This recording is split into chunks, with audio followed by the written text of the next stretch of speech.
Oi pessoal, tudo bem com vocês? Eu sou a professora Luzilete e vou trabalhar com vocês o componente de ciências. Na aula passada, a gente falou bastante sobre a diferença entre seres vivos e seres não vivos, lembram? E tinha uma tarefinha para casa bem importante, que era fazer o quê?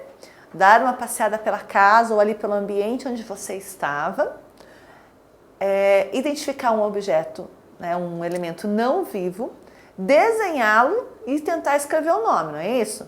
Ainda dei alguns exemplos e eu ainda posso dar mais, ó. Por exemplo, o meu livro é um ser não vivo, certo? As minhas canetas, o meu controle para passar as imagens, são elementos não vivos. Por exemplo, quero falar do controle. O controle é bem interessante, né? Porque ele vai passando as imagens. Mas ele parado aqui, ele tem alguma função? Se não for eu a manipulá-lo e trocar as imagens do jeito que eu quero, ele não tem função alguma. Ele facilita a minha vida, não facilita? Facilita as nossas aulas, não facilita? Mas para ele ser um facilitador, ele precisa que eu esteja manipulando, que eu esteja utilizando ele, porque senão ele não tem função nenhuma, não é mesmo? Vamos pensar aí na colher. A colher não é um elemento importante para a gente se alimentar? O garfo, a faca? Sim, mas eles guardados lá na gaveta da cozinha, tem alguma função? Não, né? Só tem função a hora que eu vou utilizá-los para alguma coisa. Sou eu quem dou a função para eles, não é isso? Então, deu certo a tarefa? Foi fácil fazer essa atividade? Conversou com o pessoal aí da sua casa sobre essa ideia do ser não vivo, do ser vivo? Discutiu com eles isso? Espero que sim, espero que tenha sido uma ótima atividade, tá bom? E hoje nós vamos seguir, pessoal, vamos seguir com a nossa aula, porque, olha lá, nós vamos para a próxima página do nosso livro, que é a página 123. Aqui, ó. E aí a página 123, ela começa dizendo o seguinte: as crianças são diferentes umas das outras. Isso é verdadeiro ou isso é falso? O que vocês acham? Lembrando de tudo que a gente já discutiu, lembrando lá daquela imagem que abriu o livro que tinha as crianças. Você acha que todas as crianças são iguais? Sim ou não? Não, né? E o que faz uma criança diferente da outra? O que faz uma criança diferente da outra? As características físicas. Primeiramente, as características físicas, aquilo que eu olho e vejo. A cor do cabelo, a cor da pele, o tamanho, o peso, né? Se é mais gordinha, se é mais magrinha, né? Que nem no caso, se é cadeirante, se não é cadeirante. Então essas são as características físicas.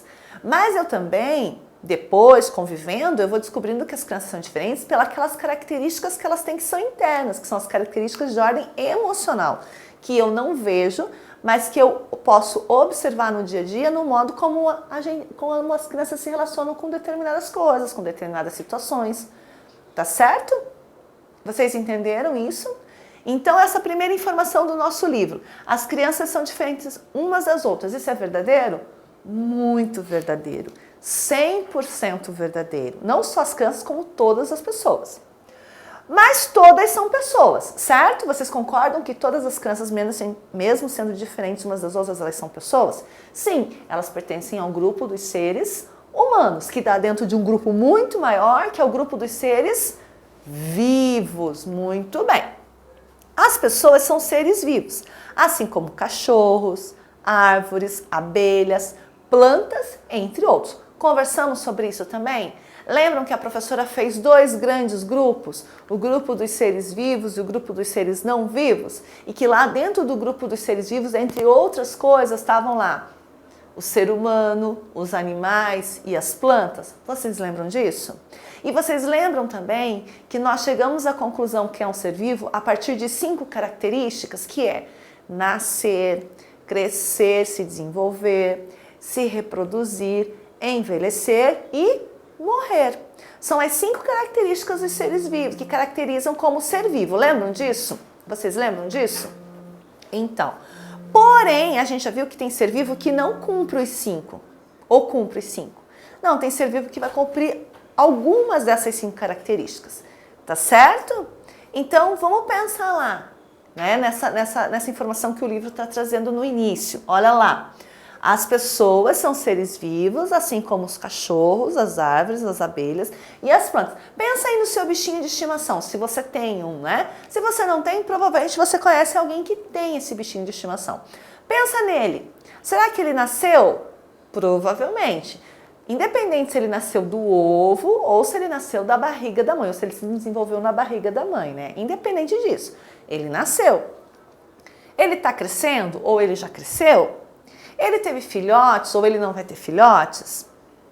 Ele vai envelhecer ou ele está envelhecendo? Sim. E em algum momento ele vai morrer? Vai morrer, porque morrer faz parte das etapas e das características dos seres vivos, não é isso? Então, e aí diz lá, ó, uma conversinha para a gente pensar, para vocês pensarem comigo, mas também pensarem aí com o pessoal da sua casa. O que os seres vivos fazem que os elementos não vivos não fazem?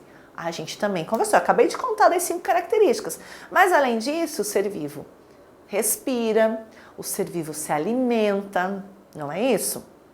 Pensa lá, vamos pensar lá na germinação, né? A gente vai falar um pouquinho aqui do ciclo do milho, né?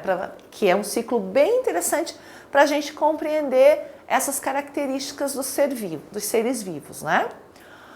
Então pensa aí, conversa um pouquinho aí em casa, comigo, mas também aí em casa. O que os seres vivos fazem que os elementos não vivos não fazem? Né? A gente já viu que elemento não vivo só se movimenta se eu movimentá-lo, senão ele não vai movimentar. Que o ser não vivo ele só vai cumprir uma função, só vai ter uma utilidade se eu der uma utilidade para ele, senão ele não vai cumprir utilidade nenhuma. A gente percebeu que o ser vivo, ele pode se deteriorar com o tempo, que é estragar, mas se ele for bem cuidado e guardado num lugar onde ninguém mexa, nada vai acontecer com ele. Prova disso são os quadros no museu.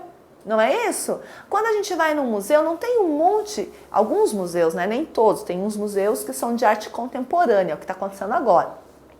Mas existem museus, principalmente os de caráter histórico, que quando a gente vai até lá, a gente vê o quê? Uma série de objetos, de obras de arte também, que são muito o quê? Muito antigos, né? Tem séculos. E estão lá, não estão? A gente não pode tocar, né? A gente às vezes não pode nem chegar muito perto, porque a gente pode acabar deteriorando o quadro ou o objeto, porque ele já é muito antigo, mas ele não está lá. Ele não está lá guardado, preservado. Quantos séculos esse objeto já teve? Nos museus, por exemplo, que tratam sobre a história do Egito, né, que tem as múmias. Quantos séculos e mais séculos tem essas múmias? E elas estão lá, não é isso? Porque elas estão protegidas pelo quê? Ah, mas a múmia era um ser vivo. Sim, a múmia é o cadáver de um ser vivo, mas ela está protegida por um sarcófago, não tá? E esse sarcófago tem séculos, mais séculos, mais séculos, mais séculos, e o sarcófago está como? Intacto, está preservado. O corpo que está lá dentro não tem mais vida, mas o objeto que guarda esse corpo está exatamente como era desde o princípio. Por quê? Porque é um ser não vivo. Não é verdade? Então, olha lá. No geral, os seres vivos passam por essas etapas ao longo da vida. Observem essa palavra aqui, ó. No geral. O que significa no geral? Significa que não são todos os seres vivos que passam por todas essas etapas aqui. Mas no geral, quer dizer, a grande maioria vai passar por todas elas. Alguns vão passar por menos etapas, mas dentro dessas 5 que a gente vai apresentar. Olha lá. Então aqui a gente tem o milho, né? E a gente vai falar sobre esse desenvolvimento. O milho é uma planta? Sim ou não? Sim. Se ele é uma planta, ele pertence a qual grupo? Ao grupo dos seres vivos ou ao grupo dos seres não vivos? Ele pertence ao grupo dos seres vivos. Muito bem. Então olha lá.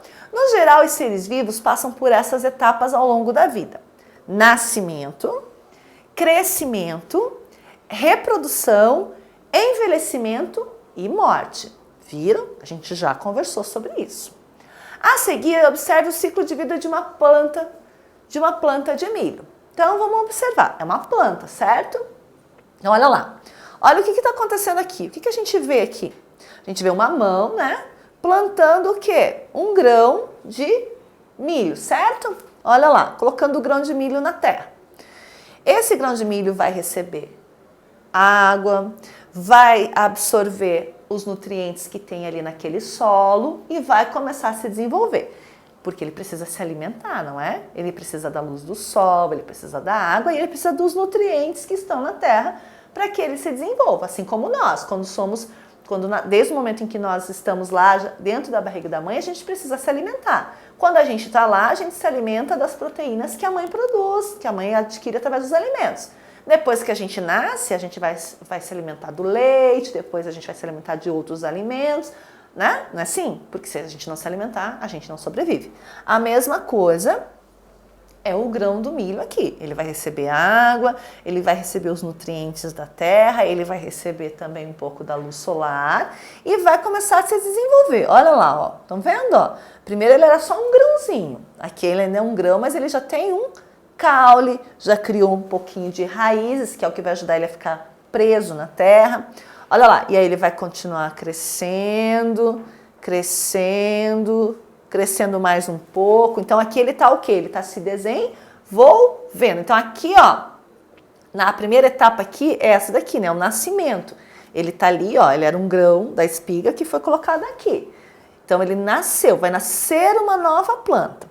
Essa nova planta que nasceu, ela vai crescer, ela vai sofrer, né, o processo do crescimento, do desenvolvimento, né? Ah, mas e onde é que ela se reproduziu? Aqui, ó, quando ela vai crescer, ela vai começar a dar o quê? Milho, não é isso? Isso daqui é reprodução. E além dela se reproduzir desta maneira, ela vai se reproduzir assim também, porque é o próprio grão do milho que de novo vai ser colocado na terra e que vai dar origem a novas plantas de milho. Mas vamos continuar lá. Ela vai crescendo, ela vai se reproduzir, né? Quer dizer, ela vai dar frutos. E aí ela vai começar o processo do quê? Do envelhecimento. Olha lá, ela vai perdendo a cor. Ó, aqui ela tá um verde bem vistoso, estão vendo? E aí ela começa a ficar com um aspecto mais o quê? Envelhecido, amarelado, não é assim? E aí ela vai morrer, vai ser absorvida pela terra, vai virar nutrientes para novas plantas que irão nascer. Estão vendo? Este é o ciclo do milho. E aí vamos fazer então aqui o mão na massa para a gente ver se a gente entendeu o que é ser vivo e o que é ser não vivo? Diz o seguinte, observe as imagens a seguir e marque um X nas imagens que representam os seres vivos. Então vamos lá. Vamos começar lá. Esse vaso de violeta aqui. Violeta é uma planta, certo? E planta é ser vivo ou ser não vivo? Planta é ser vivo. Marco ser vivo aqui, marca um X aqui? Marco, porque é um ser vivo. E a água? A água é o quê? A água é planta? Não. A água é animal? Não. A água é vegetal? É ser humano? Não. A água é um micro-organismo? Não. A água é um mineral, não é isso? Então, ela é ser vivo? Não, ela é um ser não vivo. Ela pertence àquele outro grupo, certo? E o cachorro? O cachorro é um animal, certo? Então, ele é ser vivo? É ser vivo. Marca X no cachorro, então. E esse robô de brinquedo aqui? Ah, professora, mas esse robô... Ele tem controle remoto, ele se mexe, ele pisca, ele acende luzinha, ele faz barulho. Mas se você não apertar o botão, ele vai fazer tudo isso? Não, né?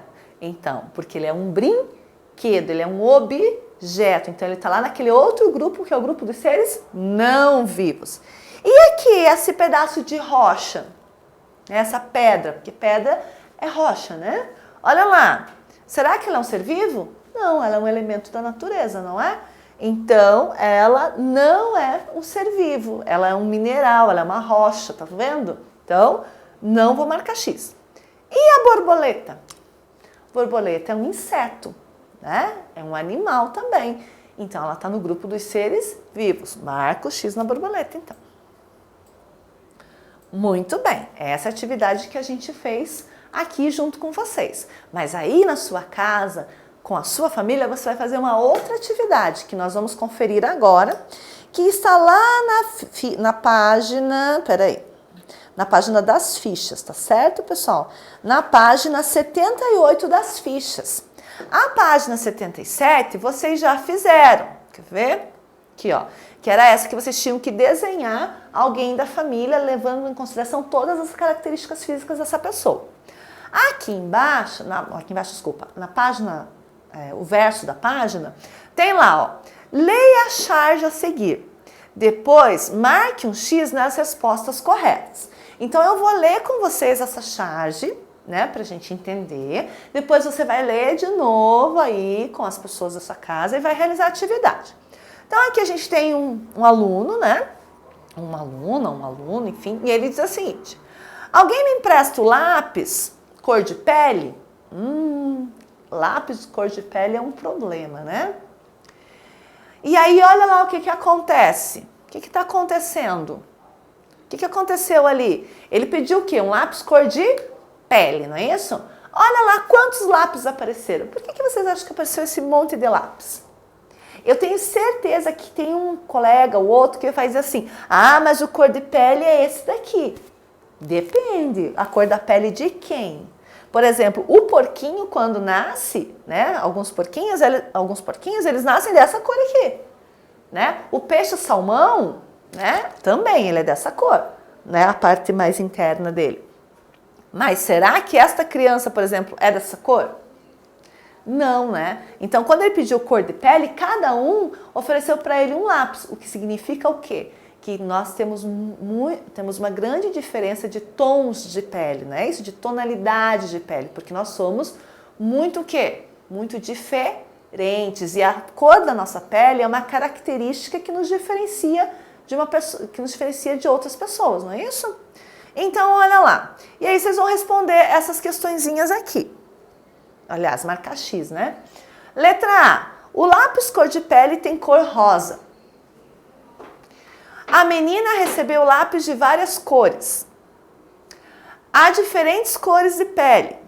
Os lápis cor de pele podem ter várias cores. Então, vocês vão marcar X naquelas respostas que têm a ver com a situação ali. Então, vocês vão ler de novo, vão analisar a imagem, vão refletir sobre o que nós falamos na aula de hoje, que a gente tem falado nas aulas anteriores também. E vão marcar X nas respostas mais corretas, mais coerentes, que tem maior relação com aquilo que nós estudamos, tá certo? Então eu desejo para vocês sucesso nessa atividade e a gente se vê na próxima aula. Um grande beijo e até lá!